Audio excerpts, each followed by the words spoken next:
Yeah. This is for Palestine, Ramallah, West Bank, Gaza. This is for the child that is searching for the answer.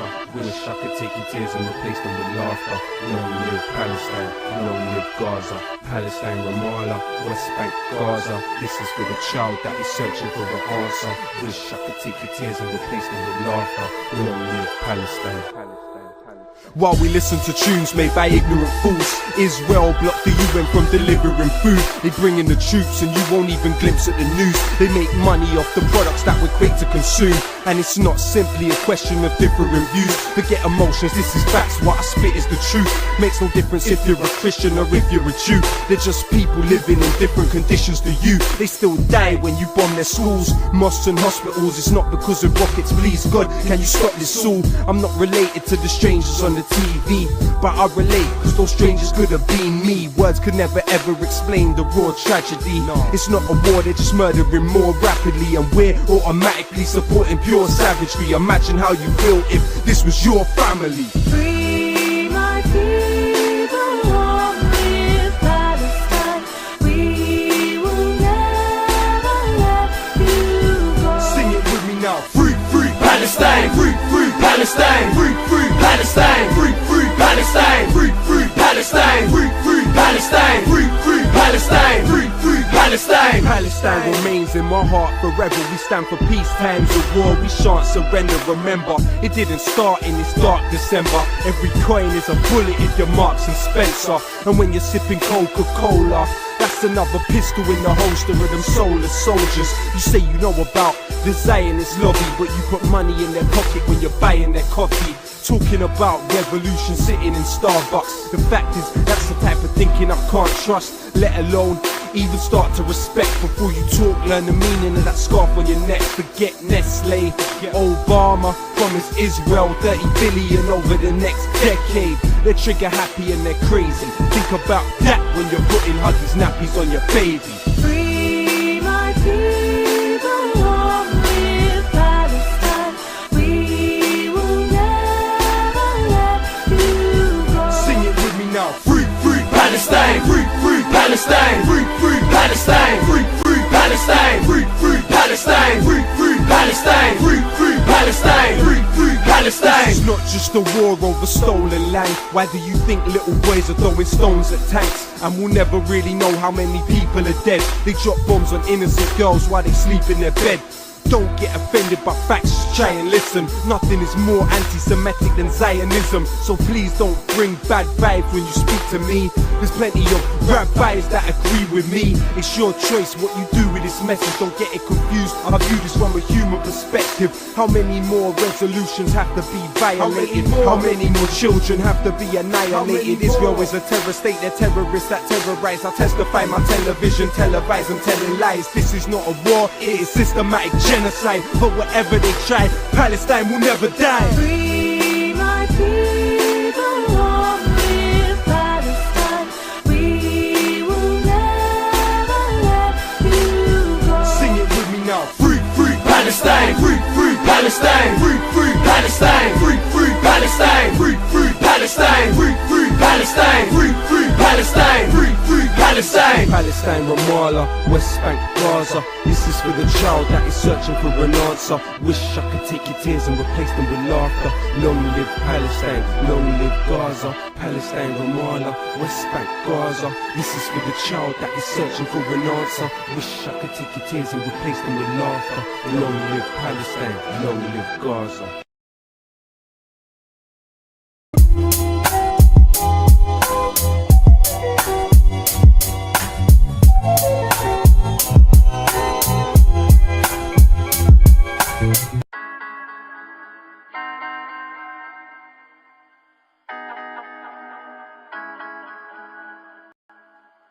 In these times, it is becoming more and more difficult for developing third world countries to go forward. Because unfortunately, our economies remain by and large dependent on and tied to the capitalist world economies. And therefore, when the capitalist world goes through their cyclical crises, one after the other, it has an immediate effect on us. As we say at home, when the capitalist world catches a cold, we catch pneumonia. And the crisis in the capitalist world has been deep. But not satisfied with all of that, what they have now done after cutting off aid, cutting off trade, cutting off investment, making it virtually impossible to get money through the international financial institutions, now they are forcing more and more third world countries to go directly to the international capital market, to the big commercial banks to get loans. But the reality is that by forcing us more and more to have to go to the international capital market, the debt trap is intensified even more. And while all of this is going on, sisters and brothers, there are so many people in the world who are unemployed, so many people in the world who are going hungry, to bed hungry every single night. So many millions in the third world who are illiterate and whose governments either do not care or feel they cannot do anything to solve that problem. Unemployment, hunger, malnutrition, disease, illiteracy. These are the crimes and the sins that are visited upon the poor developing countries of the third world, while the industrialized countries continue to exploit our resources and to keep the profits.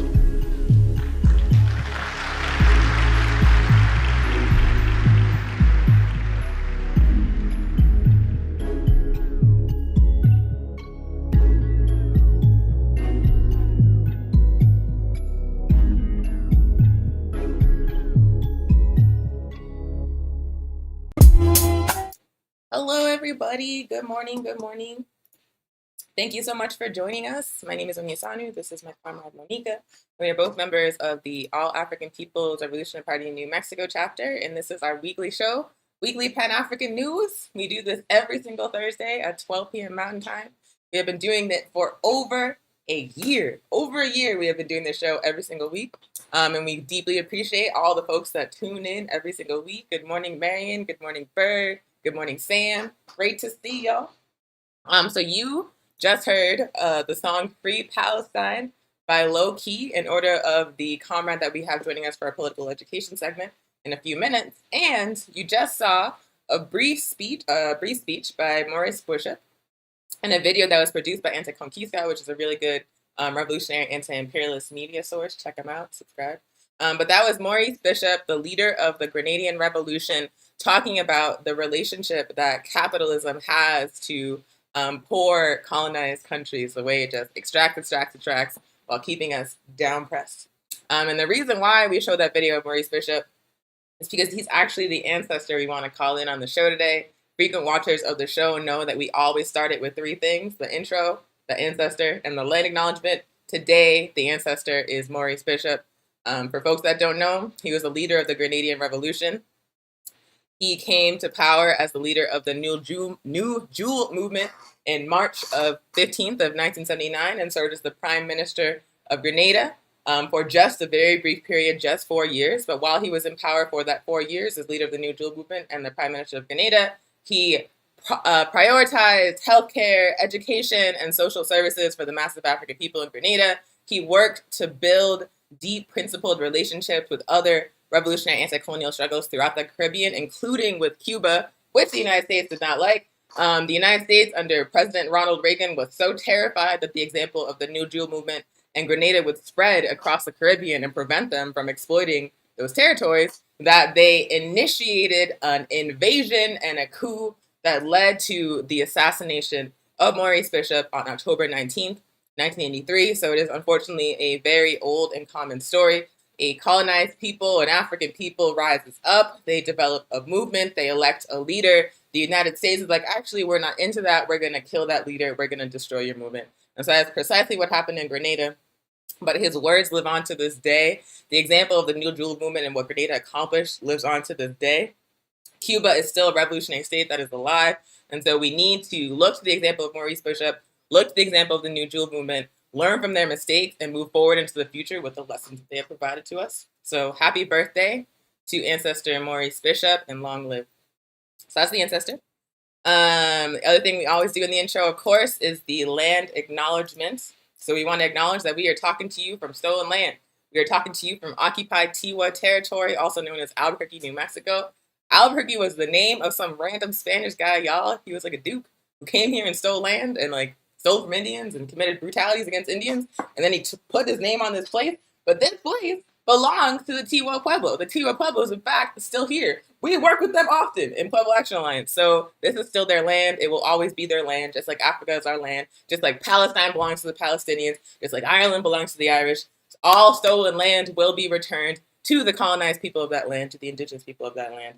Land back, not a metaphor. Literally speaking, we are saying land back. Also, very briefly, we want to just do some updates on this pandemic. That's actually why we started the show. We knew that we could not gather our people in person safely. And so we wanted to continue to build with y'all, to speak with y'all, to provide political education in a way that was going to be COVID safe. And so we started doing it virtually. But here in the United States, you would think that COVID was over. You would think that we're out of the woods. CDC saying that vaccinated people don't need to wear masks, and they're also saying that there is no way whatsoever that businesses and employees can prove that people have been vaccinated. You just gotta take their word from it. So what's gonna end up happening is that a lot of unvaccinated people are gonna lie about being vaccinated and stop wearing masks. In the meantime, just now, we have gotten to the point where 50% of just the adults in the United States have been vaccinated. Children far behind, and within that group of 50% of vaccinated adults, there's a massive racial gap, y'all. African and colonized communities are lagging far behind European communities in terms of vaccinations in the United States. And it's not just about us being anti-science. We're not actually anti-science. We are risk averse because there's a very long history of medical professionals in the United States and under capitalism in general experimenting on us. We're risk averse. But it's not just a matter of that. It's a matter of like access to these vaccines on a basic level is very difficult. It's very difficult. And so for that reason, there is a massive gap in terms of race between the people who have been vaccinated and the people who have not. The most people vaccinated are Europeans, and now we are seeing a gap not only in vaccinations, but also a gap in infections. A gap in infections, y'all. And a recent Washington Post report came out, and I'll put the link in the chat, indicating there is a widening gap in COVID-19 infections. Vaccination rates are higher among Europeans. The share of infections among Europeans has plummeted, and at the same time, it is rising sharply for African and colonized people. There's a really terrifying chart in this article that I encourage y'all to read that shows it's like literally two lines. Like one is going like this, showing our infections, and one is going like that, showing European infections. So there we are witnessing a situation where they are saying the pandemic is over, but it's actually still in existence in poor and working class colonized communities, especially African communities. So the pandemic is still going, but all of these people are being left behind as the ruling class, as the capitalist system moves to act like nothing is happening. But the pandemic is still here, y'all. It is still here.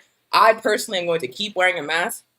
I personally am going to tell the people I care about to keep wearing masks. It's not just a matter of you getting sick. It's also the fact that there's like millions of people that have no vaccine who are still at risk of catching this virus. It's also the fact that even if you are vaccinated, you can catch the vaccine, those so-called breakthrough cases that the CDC said they're not going to investigate anymore. Like, it's just such a slow motion car crash. So yeah, please wear your mask. Please check out this article that I just mentioned. Check out this article. So yeah, it was a very brief COVID update. And I want to do like a deeper show on that particular topic. So I'm just going to run it by the crew. Because I think it's very, very important that people understand like what is unfolding around us. And it's not just happening domestically, right? That, you know, poor and working class colonized people are denied access to this vaccine. It's also happening on a global scale where wealthy countries are hoarding up the supply of the vaccine. Wealthy countries have more money to throw around, and other countries in Africa, occupied Palestine, Central and South America, and the Caribbean are being denied access, are looking at 2022, 2023, 2024 in some cases for getting enough supply of the vaccine to vaccinate their whole populations. So like the wealthy segments of first world countries are acting like the pandemic is over. And meanwhile, COVID is still spreading out of control among the poor and working class and colonized people. So yeah, domestically and internationally, that's what the scene looks like. Please keep wearing your mask for the love of God. Anywho, So that was the COVID update, very brief. And now we want to move on to the political education section of the program, where we have a very special guest, our comrade Samia Assed, who is works with the City of Albuquerque Human Rights Board, is the board chair of the Southwest Organizing Project, works with the New Mexico Women's March, is the board chair of the Albuquerque Center for Peace and Justice, is the founder of the Southwest Coalition for Palestine, and also led a 40-day campaign for the Poor People's Campaign. That is like such an impressive bio. Welcome, Samia. Thank you for joining us. Oh, thank you so much. I'm honored and humbled to be among comrades in the struggle for liberation. I am really looking forward to this conversation. Thank you. All right, thank you so much for being here. So we got, just like as the previous interviews have gone, we have a few questions for you to get to the root of what's happening with your people. So first question is, who is Samia Assed and how did you come into the struggle? Who am I? I am a second generation Palestinian American. I was born in Detroit, a suburb of Detroit. It's called Dearborn, Michigan. I migrated to New Mexico in the 1970s with my father. Of course, I was a child, and I had been traveled overseas to Jerusalem, and I lived in New York and migrated back to New Mexico in 2001. I've been a social justice activist since the early 2000s, specifically after I was deported back from Israel in 2001 and post the September 11th attacks on New York. I think there was a shift and a need for Muslim Americans to come out and push for their narrative, as well as for people to understand what has happened with the Palestinian community. And that pushed me, of course, alongside, with my children. I always say I grew up with my kids. And it introduced, my kids' involvements in different social justice scenes, especially one of the programs that we're part of is the Generation Justice Youth Radio program. 5 of my children were mentors of Roberta Rael. And I'm proud to say I was I learned a lot. Every conversation at the kitchen table when my kids came home was an education for me, an education that was never provided in schools or text or in media. And that was a door opener for me to say, okay, I want to get involved in these issues. And that was my introduction and my way, how I threw myself into activism. And I've been a better person for it. I'm very proud to be a New Mexican and an activist and in a community that's very true to the issues. It really does make you a better person. People are always skeptical about engaging in social justice work, but if you do it, you really get more back from it than you contribute. Even if you contribute a lot, which you do, it just shapes you into a person in a really beautiful way. And it shaped my kids too. I'm the mother of 9 kids, I should tell you, a grandmother to 5. All of my 9 kids, even though they may not be right now into social activism, but they are social justice activists in every space that they're in. I'm very proud of the community. It takes a village, right? All of us raised our kids, and we created that culture. So yes, to New Mexico. To do that intergenerationally and also with your children. Yes, that's beautiful. Thank you. What should people know about what's happening in occupied Palestine right now? In occupied Palestine, well, it's been in the news. If you've paid attention, there's been quite a few protests globally, and as well as in New Mexico. The occupation since 1948 by the Israelis of Palestinian land still continues to this day. The ethnic cleansing of Palestinians from 1948 continues to this very second. The intentional dispossession and displacement of Palestinians is strategically done, as was in the latest incident of May 3rd, started off with, it was during the month of Ramadan, the holy month of Ramadan. And the tradition is in Ramadan, Muslims go for nightly prayer. They break their fast They break their fast in Jerusalem, and families go out and they really live in that space in Old Jerusalem. So one night, while they were all enjoying the break and just chatting around before prayer, there was a group of hundreds of illegal Israeli settlers, and I should say fascist settlers, that passed by them and was saying, really racial slurs, and really hateful things. And they were protected. These Israeli settlers were protected by Israeli police and Israeli defense forces. So this is a government project. This was not them separate. And what happened is that of course, Palestinians did not accept this, and it became altercations, and then it went on to the neighborhood of Sheikh Jarrah. Sheikh Jarrah is a suburb of East Jerusalem. East Jerusalem is considered occupied territory. It is recognized by the United States and the United Nations internationally as occupied territories. It is occupied Palestinian territories specifically. So what Israel did was illegally push to displaced Palestinians. Has been strategic for a long time, as in Sheikh Jarrah. I'll give you an example. One of the leading families, and some of you may have heard of Muhammad al-Kurd. He's a young man who was on the media. Him and his twin sister Muna. They come from a family of a home that lives in Sheikh Jarrah, the member of 27 different families in that neighborhood. And 10 years ago, Israeli settlers came in and lived in a space. They just pretty much came in and moved into a space, a part of the house that the family had built, and the Israelis denied the Palestinian family to extend living spaces for their own family members because they said it was illegal, but instead gave the right of the settlers to live in their home for 9-10 years now. Imagine sharing your own hard-worked, earned income to build a home, an extension, a room or two, just to give the 27 members of your family some room to breathe. And it's given to the Israeli settlers, and they live there. They come in, they throw out the furniture, they throw out people, and they've been living there for 9-10 years, and they continue to live there strategically to intentionally bother the rest of the homeowners to get out. They are currently in court. Israeli court does not recognize Palestinian narrative, does not look at Palestinian rights claims to the land, even though this land and the home was given by the Jordanian government to these Palestinian 27 families. Israel has denied it. Long story short, it is part of a project to kick Palestinians out of East Jerusalem and to basically take one street of Sheikh Jarrah. Hence, if you take Sheikh Jarrah neighborhood, you go from one neighborhood to the other. I will tell you, my hometown is 2 neighborhoods down.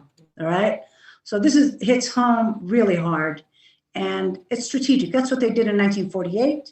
They had and they did it strategically. They fished out 750,000 Palestinians, and there was mass massacres, killings. They demolished over 500 villages. They knew exactly what they were doing. They did it in Hebron, in Al-Kharir, they call it. They went into one of the most densely populated Palestinian cities and strategically set in these radical settler Zionists who are predominantly from Brooklyn, New York, have no tie to the land, and they go in and harass Palestinians with the protection of the Israeli soldiers, and the settlers themselves have weapons against a civilian population that has no weapons but the rock. And they go in and they take over the stores, they take over the buildings, they shut down places. Eventually, parts of Hebron, traditionally Palestinian for thousands of years, is now blocked off for 500 Jewish settlers, and they pretty much tie down hundreds of thousands of Palestinians to accommodate those few settlers. So now they do it in East Jerusalem, and they want to further extend it to the West Bank. That's what's happening in a nutshell in Jerusalem, in Palestine right now. So you have the Palestinians that rose up from 1948, Israel proper, 1948, they're 20% of the population. They are treated as third-class citizens. The West Bank Palestinians it's occupation. Gaza, we all know it's an open-air prison from air, water, and sea. These people have been put on a diet for the last 14 years. They've been devastated. You've had over 200 people killed just in the last Israeli attack on Israel, and over 63 children. I mean, it's horrific scenes. Were slaughtered in the last attack. That you had the 12 Flory story of the AP press and Al Jazeera killed of course, they don't want any news coming out of Gaza. God forbid anybody gets a true narrative. You have the Dr. Fauci of Gaza, Dr. Ayman Abu al-Auf, who was murdered, him and his family. His fourth-story building was demolished. The only COVID testing center in Gaza was demolished. The life situation on the ground is unbearable in every capacity. Over 90% of the water is undrinkable. There is nowhere to breathe in Gaza, but they still persist. The Palestinians persist, and they do not leave, and they still fight for dignity and a homeland.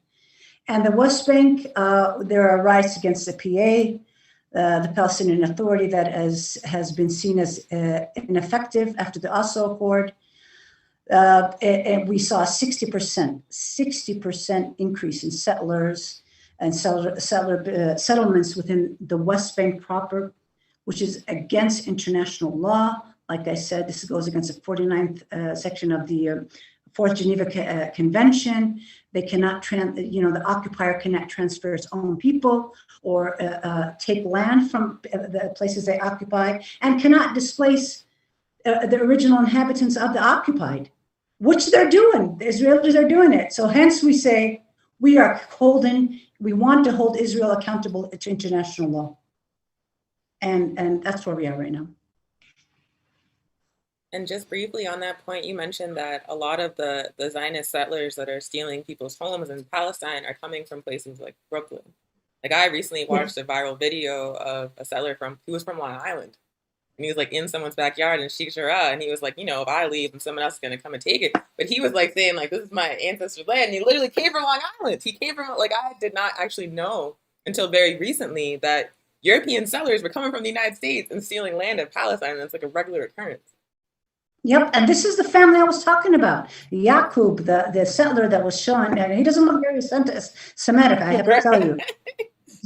All right, so he went in, and he's been there for almost 10 years in that home and will not leave. That's the Muhammad al-Kurd's home. And if you saw Muhammad al-Kurd at 11 years of age, he did that interview.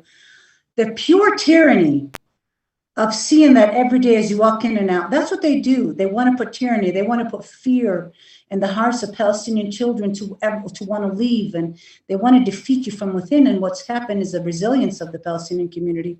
Unfortunately, they have to find the resilience to last and survive and fight for their existence, or else it would have been dissipated into thin air. And that was the plan. When Israel came into 1948, they always say they made a mistake of not getting rid of all the Palestinians or kicking them all out at the time. And they just didn't have the capacity of the time. But what the wishes was of the old establishment was, the saying was, the old will die and the new will forget. What did you see? No one forgets. The irony, and if I may talk about Jerusalem for a minute, if that's okay.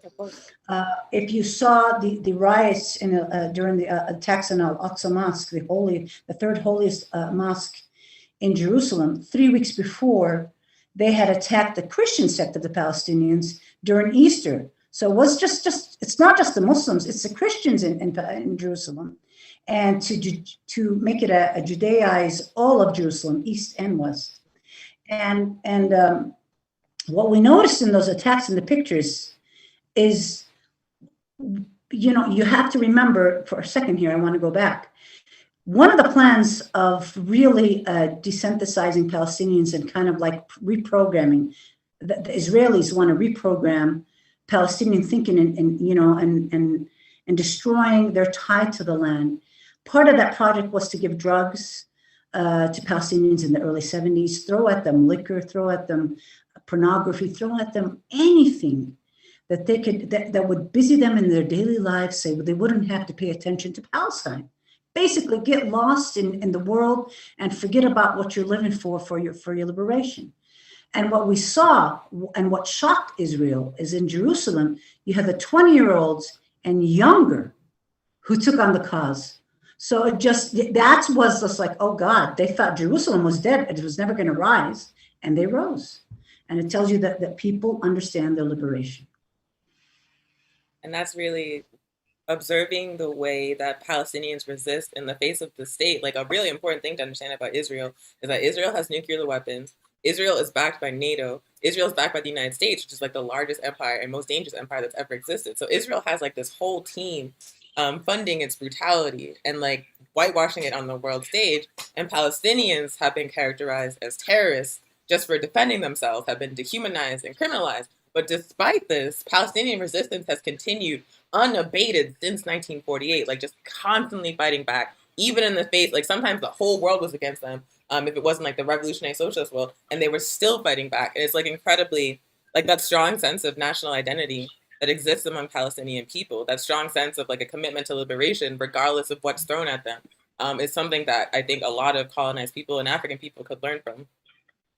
And they do. And if you look at the, we'll talk about that later on, but it's just like there's a lot of movement building that is overlapped with people of color and Palestinian communities.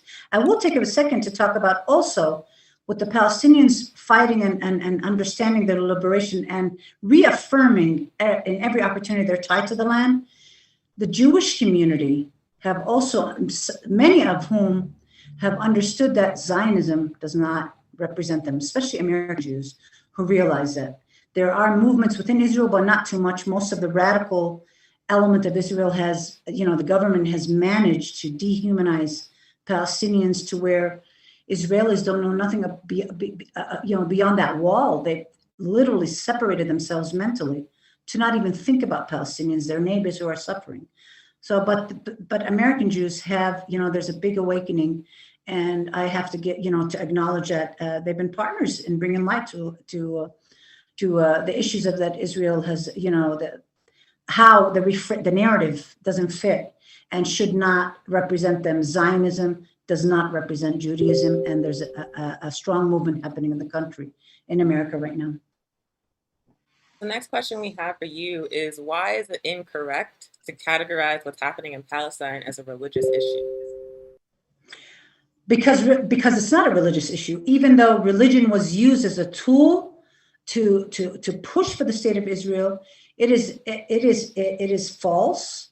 Just as if you looked at how Americans came into the Americas and used that, the Crusades came in here to use that against the indigenous community, and the way the religious text was used to enslave Africans. You cannot accept the narrative with Palestine. Palestine is a settler colonial project. It was brought in as a proxy state for empire at the time the Brits wanted it, and it continued to be a proxy state now for American imperialism. And that, in fact, serves as a point of interest for Americans, but with the collapse of oil and gas, with the understanding that world economies will shift, America will shift its narrative, imperialist agenda away from the Middle East, whether they like it or not. And Americans will understand that the issue is a human rights violation. It's a human rights catastrophe done and supported and enforced with American tax dollars. So it's extremely important for people to understand this is a human rights issue. People should not shy away. You cannot say it's complicated. It is not complicated at all. It's black and white. Either you stand for equal rights, equal and equitable rights for Palestinians like you do Israelis, or you don't.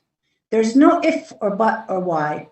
You have to recognize both deserve safety, both deserve security, and both deserve to live on their indigenous land. And within the Palestinian community, they have been the indigenous people for thousands of years.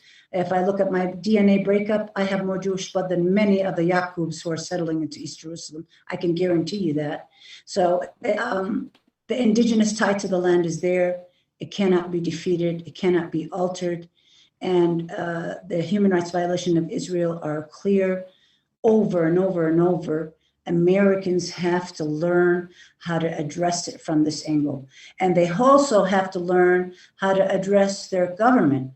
There have been 43 vetoes done by the US, 43 vetoes to resolutions by the United Nations and the international community to address Israel's atrocities committed against Palestinian civilians and human rights violations vis-a-vis as an occupier of occupied land.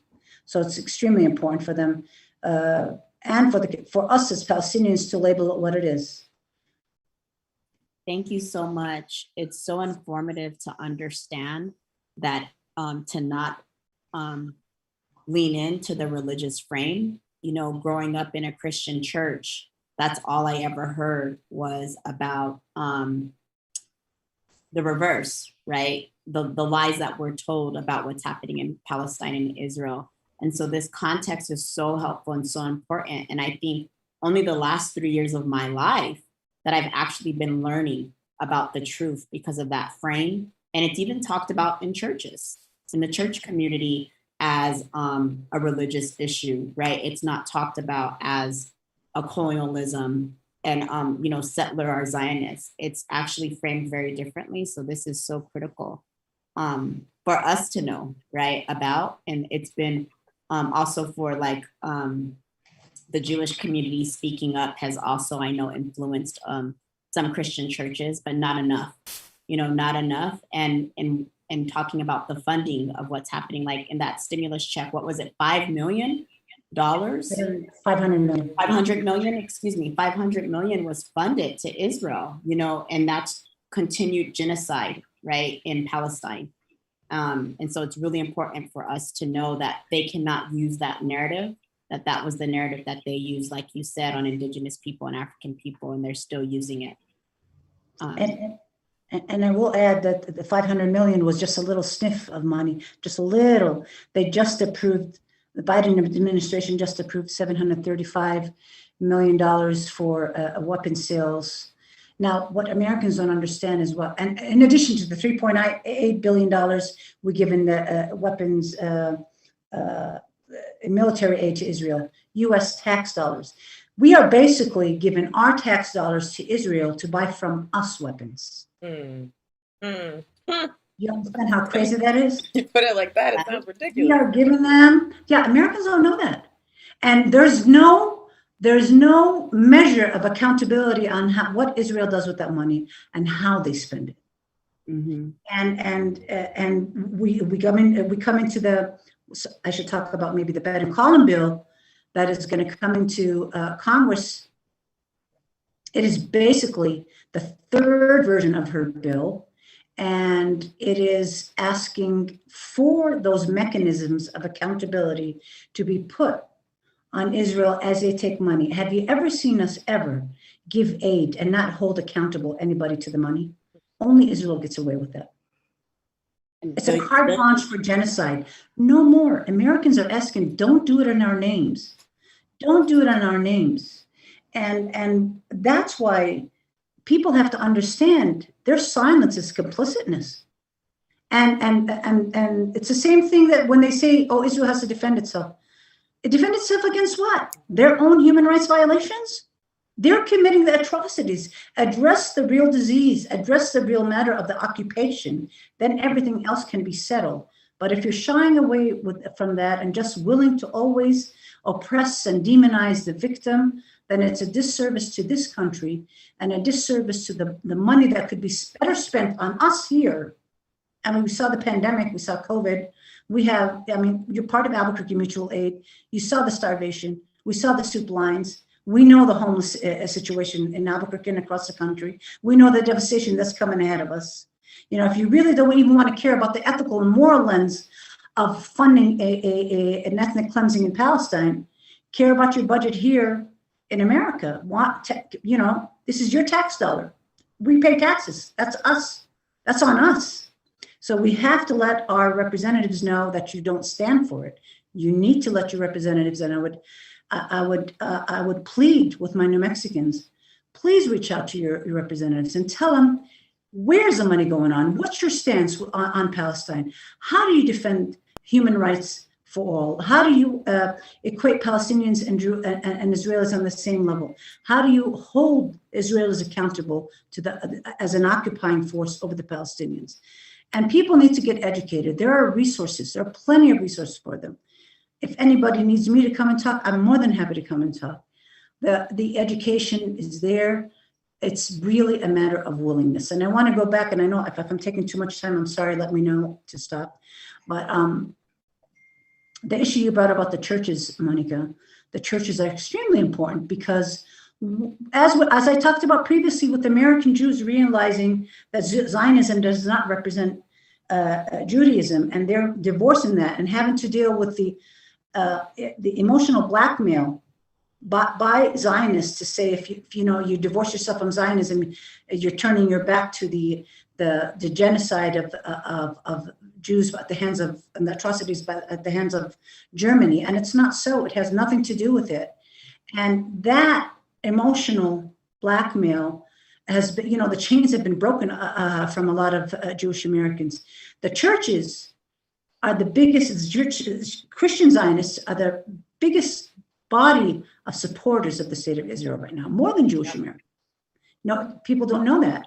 And I will tell you, in the 1918, Zionism, which was created in the late 1800s by secular, socialist communists in Europe, actually adopted a more of a white supremacist agenda for the Jewish community in Europe.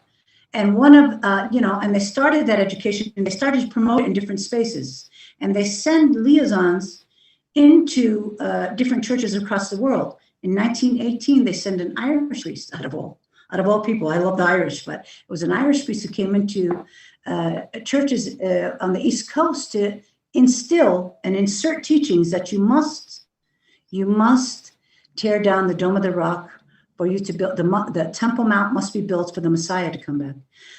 That is not taught in the Bible. I'm a believer in the Bible. I believe in all the holy books, Abraham books.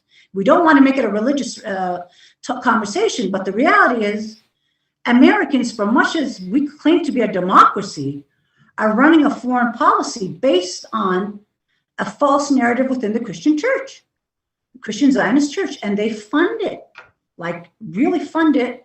And what they want to see is an apocalypse. They want to see a devastation. I'm going to tell you, Jesus would never want to see this kind of thing, right?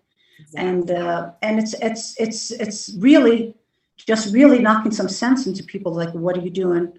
This is not real. This is not the real teaching. Let's have a conversation. But those churches sometimes, it's the same thing with the rest of the issues in America. Patriarchy, power, money, all plays a role in letting in a conversation and enlightenment and education. We're going to have, that's a struggle we have in America. We have to fight it. Definitely. And we're going to continue to be in solidarity, having those conversations. The last question I have for you is, how have African and Palestinian people historically shown up in solidarity with each other's struggles? I am very proud of the African and Black solidarity with Palestinians. And actually, I will say that much of the solidarity has improved the Palestinian liberation here, a struggle in America. If we go back to Africa, I know I was deeply inspired by Nelson Mandela, who after 30 years of being in prison still managed to come out and support Arafat, support the Palestinian struggle, and was one of the first to come publicly and say we need to hold hand in hand with the Palestinians. And I think his famous saying was, "We will not be free until the Palestinian people will be free." And this is somebody who was fighting against an apartheid South Africa after 30 years of being in prison, still managed to recognize that. That's just one of them. Desmond Tutu was very strong.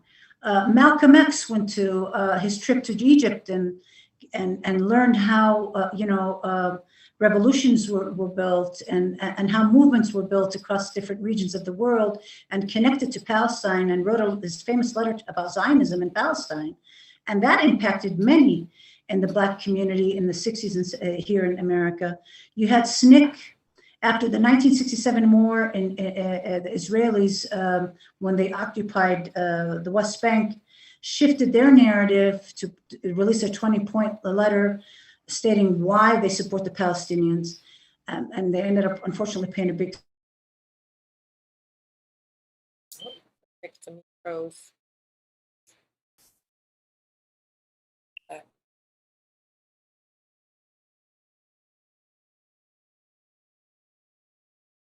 and oh gosh, can you hear me now? Yeah, you You're were back. frozen for a few seconds. Sorry about that. I don't know where I started. You're talking about SNCC. SNCC. Yeah. SNCC did their 20-page, 20-point letter, and it addressed why they were shifting the narrative and really supporting Palestine, and understood it was not the liberation movement, the anti-imperialist movement as it was presented to them in 1948. That's why you found a lot of, early on, a lot of support for the Zionist state, with the idea of it being a liberation movement, which it was not. It was actual colonial project. So the separation came in 67. You saw, like I said, SNCC, Malcolm X, and then the Black Panthers spoke loudly about this. And then movements down the line with the Black Lives Matter, Angela Davis, you name them, Cornel West, Barbara Ransby, some of the biggest names in the country have stood by the Palestinians and have taken a toll, lost rewards, lost academic careers, but they stood strong because they understood the ties and the struggles were connected intimately, and and I bow my head in respect and great gratitude to all these leaders. What you have is a Black Lives Matter movement who is much stronger right now, but in its initial birthdays took a platform pro-Palestinian, were targeted by the Zionists to no end as anti-Semitic, but they stood their ground. People who understand liberation and understand systems of colonialism and settler colonialism really have a good understanding of that framework and know how to stick solid to the issues and not be diverted by any other conversation. They're true to the intentions of the liberation, and I have to thank them. And you see, like I said, the Black Lives Matter movement and how that ended up, and now you see even with Ferguson, and you saw the kids from Gaza and how they were communicating. It was a beautiful, beautiful buildup of relationship, not without pain. Don't get me wrong; we all had our pain. People, like I said, had a price to pay for sticking up for one another. There was I'm gonna tell you a real story, and I was really touched by it. There's an activist that passed away recently, a few years ago. He was Bassam out of Ferguson. He was one of the first Palestinians that live stream the Ferguson attacks. My cousin, who lives in St. Louis, told me a story just a few weeks ago, and she says her son and him were best friends growing up. And one day he had passed by, I think it was somewhere near Ferguson, outside of Ferguson. He one day passed by a police officer beating to a pulp a Black man on the ground, and was just jumping out of outrage. And my cousin, his son, who was young at the time, was afraid. He says, we can't say anything. We can't do anything. Just, let's see what happens. Don't say anything. And Bassam refused, and he came to the aid of the Black man and became an activist, a strong activist, and worked with the Black movements within Ferguson, and impacted one of the Black leaders that was there. And this Black leader would later become Congresswoman Cori Bush. Oh. See how movements start out from the get-go and how you support one another. And look who's fighting at the forefront for Palestinian rights, because it all goes back to living in spaces, fighting for one another, standing for one another, understanding that our humanity is one, and understanding that our liberation is one. These are the issues and the causes, and we must uplift those struggles. And I'm sorry if I went over time. You did not. You're doing great. We actually have just one more question, but very quickly. So folks are responding to you in the comments, and they are feeling it. Yolanda Torres Martinez says, Samia, so awesome, great work. Marion says, wow. Also, back to the point you made about how, I believe in the 70s, you said Israel attempted to flood Palestine with drugs and liquor, and how the youth didn't respond to it. But someone pointed out in the comments that same pattern you see across colonized nations. They did it to us. They did it to indigenous people. There's always this tendency to flood us with vices to attempt to distract us from the liberation struggle. And oftentimes it's very successful. But just Marion's just pointing out that connection, the way that colonization works so similarly across context. And that really underscores to me why it's so important to understand that what's happening in Palestine is about settler colonialism. It's about imperialism. It's not about religion. It's very, like you said, it's not complicated. There was an indigenous people on that land, and European colonizers came in and took that land and started a campaign of genocide against them. It's very straightforward. 100%. And if you're right, and I've talked about that before. It's like if you look at how heroin was brought into different spaces, Chicano spaces in New Mexico, crack cocaine was brought into different black neighborhoods in across America. It's the same method of targeting people of color, and the war on terror was a big tool to succumb Palestinian liberation and Palestinian rights organizations, just like the war on drugs was in South and Central America. We don't even talk about the issues there. We haven't even begun to dissect those issues there, but you'll find the commonalities on how succumbing liberation movements under those banners of war on terror, war on drugs, and a lot of atrocities happen in between. The war on terror was really used horribly against the Palestinians. I know I was kicked out of Israel right at the prime of the attacks, against terrorism. I don't even talk about that much because it's just, it was such a bad experience. I may cry, to be honest with you. It's just, I haven't unpacked that really, but it's a horrible place to be in. And I witnessed a lot overseas. I mean, there was a checkpoint in front of my home.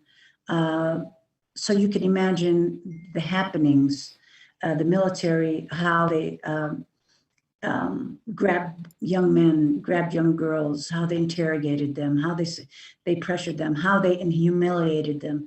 It was all firsthand accounts. Little boys getting shot at the market, my own children being tear gassed or followed by military tanks, 7 and 8 year old girls followed and, trying to intimidate little girls from being walking proud as a Palestinian in occupied territory, just to break you down from within. This is systematic. It's done. It's meant to defeat people. But I will tell you, people who understand who they are and they're tied to their land, who understand that they will not be defeated and will stand for liberation, they will win. Justice will prevail. It has to. People who understands who they are and has their identity connected to their land. You just explained in a nutshell why we call ourselves African. You just did it. So last question for you is, why is it important for poor, oppressed, and colonized people to act in solidarity with Palestine, and what does that solidarity look like? Well, here I will tell you, you brought up that I was part of the Poor People's Campaign, and I still am a chair, and I still, I took training by Reverend Barber, and it was a really good education. I was humbled, but it was an eye-opener for me because he brought in the 4 categories of the campaign was racism, poverty, militarism, and ecological devastation, and they all overlapped. You couldn't address one without addressing the other. And Palestine fits in, whether it's militarism, all the budget, all the money, all the ecological devastation from the weapons industry, all of it fits in with poverty and racism. The systemic oppression of communities in America ties into the systemic oppression of people globally, and the empire and the power that is gained from those those, like whether it's militarism, that alone would tie Palestine to us here. And can you hear me? Yeah, we can hear you. Just your picture. Oh, sorry about that. It's frozen. Let me take off my screen. It's better. So, what I would ask communities in America right now is to really push for the Betty McCollum bill. I forgot the number of it. If you could look for it for a second. I don't have my phone. It is really about holding accountable America, how they give money to further oppress communities. These tax dollars that are given to Israel are literally given to bomb the kids and the families and to displace Palestinians, to occupy Palestinians. You cannot say you're innocent. That money is your tax dollar. If you do not speak up, you actually have a hand in those murders. So it is your ethical and moral responsibility to stand up to say, not in our name. I don't want my money going to further penalize a community that's just asking to be free. We want accountability. And this is the least, this bill is the very least of what you can do. Please reach out to your elected officials and ask them and hold them accountable. And don't ever give up that right of holding accountable your elected officials. Whether you believe in the system or you don't, it's still a system. We pay our tax dollars. You must be active. You must be proactive in working for human rights and understanding that it does impact you. And like I said, if you don't care, at least care that it's your tax dollar coming and taking away a dollar that could have been feeding the veterans or the homeless or the people, the hungry or the sick. I mean, we got real serious issues in New Mexico. We're 49th in poverty, and we can't even begin to talk about that. So the money is not invested properly, and if the money's given, it has to be done with strict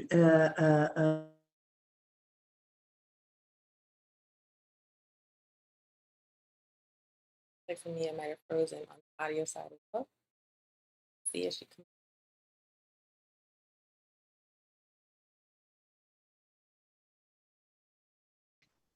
So we did find the link to Betty McCollum's bill that Samia was discussing, and we put that link, a press release talking about it in the chat, and we also put an excerpt from the bill. You froze, Samia, while you were talking, so I just want to know if you. I'm so sorry. That's okay. That's the internet, and I have good internet, but it's just the New Mexico for you. We all have our issues. Again, thank you so much, and I will ask my community to stand strong with the Palestinians and strong for human rights and morality, and do what's right by spreading the word, spreading awareness. And if you don't understand anything, please feel free to reach out to me. You can reach out to Anya or Monica. They'll find me. And if you need me, email me at samia@gmail.com. Let me type it in. Thank you so much, Samia, for joining us. There are many people in the comments on YouTube and Facebook just like thank you for dropping knowledge and appreciating your presence here. I think folks learned a lot. So thank you so much for agreeing to come on our program and share your story and what's really happening in Palestine. Well, thank you for having me. And I know it was a lot because there's only so much you can give in this. And I hope I didn't confuse people, but I tried to deliver today. So thank you so much. Thank you. Thank you so much. Ooh. And I was not confused. I was like, drop knowledge. I added like on the point of Israel flooding Palestine with drugs and liquor, and how that was done in African communities, and that was done in indigenous communities, and that was done in Chicano communities, including right here in New Mexico. Ade says, yes, they said, let's flood the streets of Black and brown communities to repress resistance movements, and then wage a war on drugs to further criminalize and lock us up. The war on drugs is a war on people of color and is a tool of colonization. 100% correct. And I really think that when you study Zionism, when you study what happened in Palestine, and you also study what happened in Africa to African people, and you also study what happened to indigenous and Chicano people, you see similarities across contexts. Like capitalism has this tendency to teach us to like treat each of our struggles like as exceptional and isolated. But the reality situation is that colonizers use the same strategies all over the world against all of us. And once we recognize those connections, once we recognize how similar the strategies are, it's a tool that we can use to connect to each other and to connect our struggles across borders and take the system out once for all. So appreciate the folks that like saw that connection and then pointed out in the comments.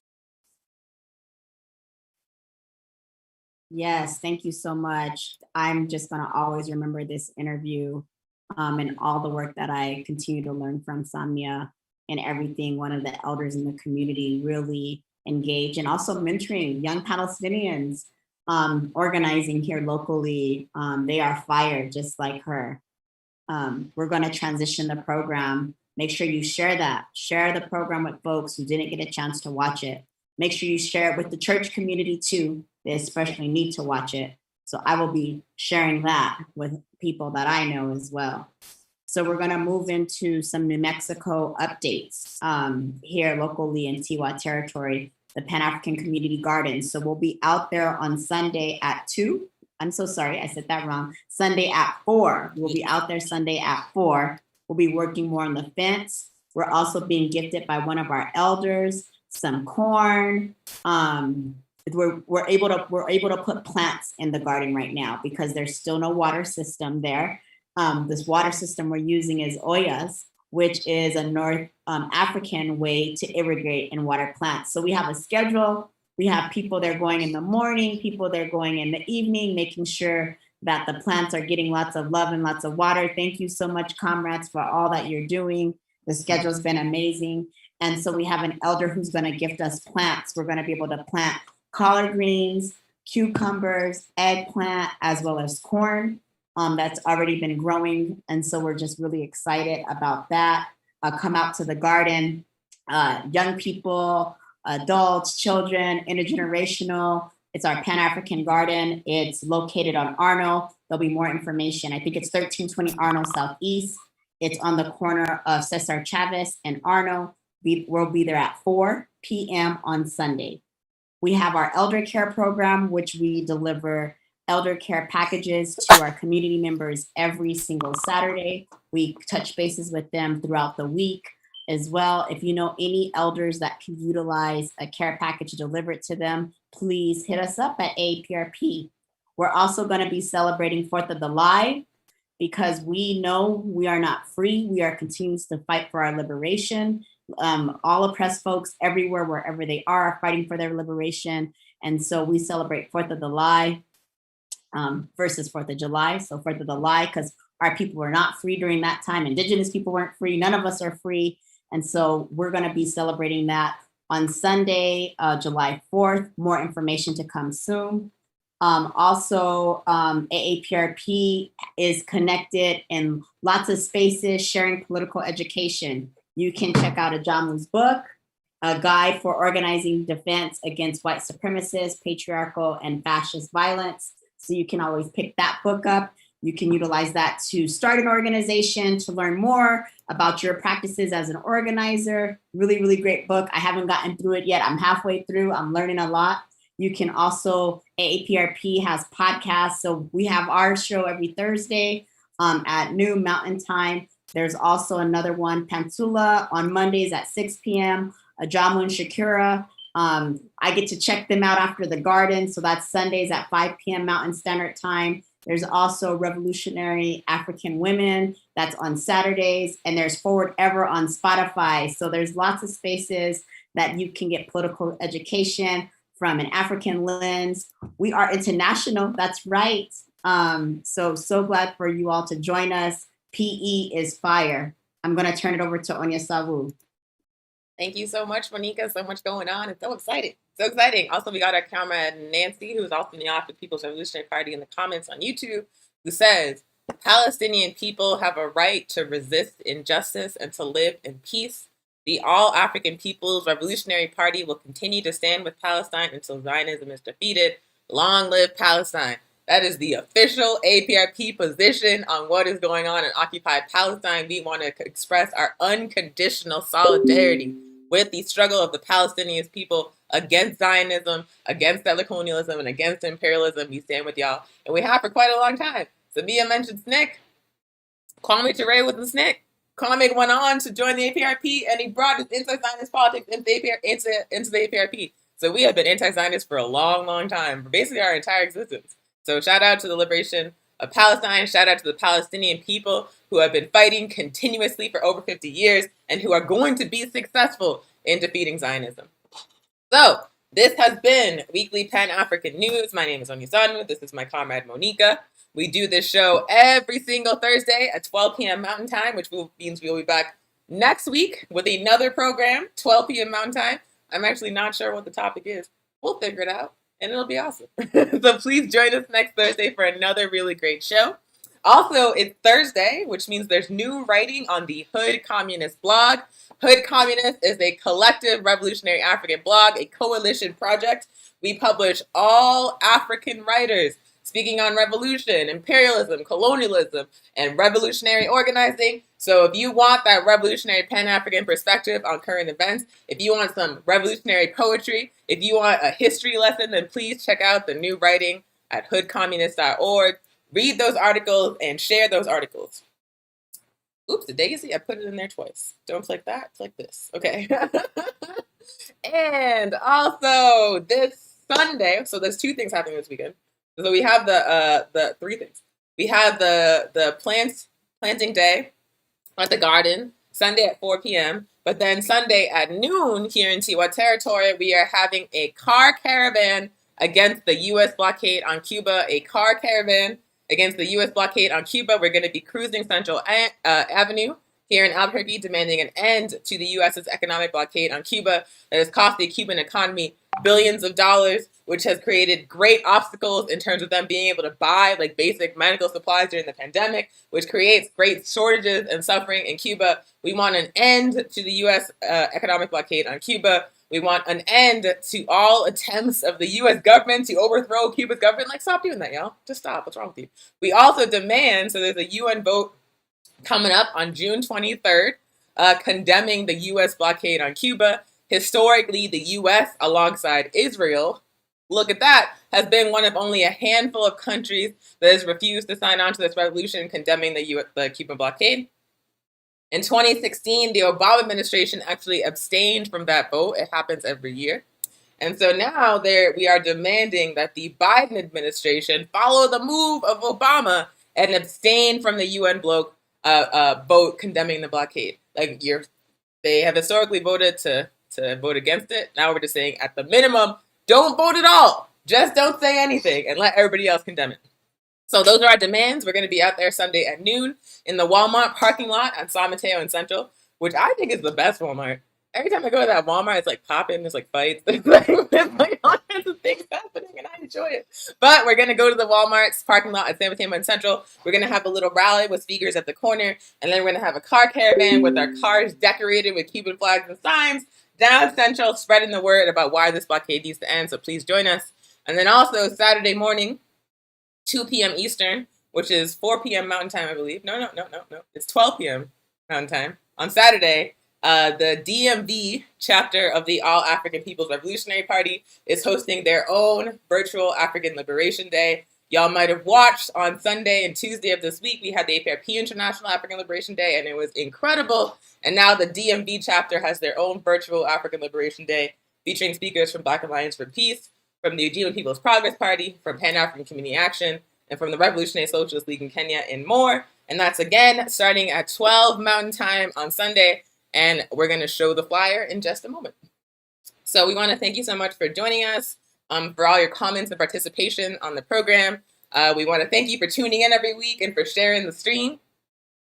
Thank you so much. If you are hearing me speak and you are not active in an organization fighting for justice, please, please, please join an organization fighting for justice. Join an organization fighting for the liberation of oppressed people. We need an all-hands-on-deck fight to take out this system, y'all. We need an all-hands-on-deck fight to defeat capitalism, to defeat imperialism, to defeat Zionism, colonialism all over the world. So please join an organization fighting for justice. And if the organization you want to see does not exist, if the APRP is not for you, then feel free to start an organization of your own. Grab some friends, grab a book, and bam, you're almost ready to go. So thank y'all so much. Stay tuned for some music and some flyers. Have a good rest of your day.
mama te jalera.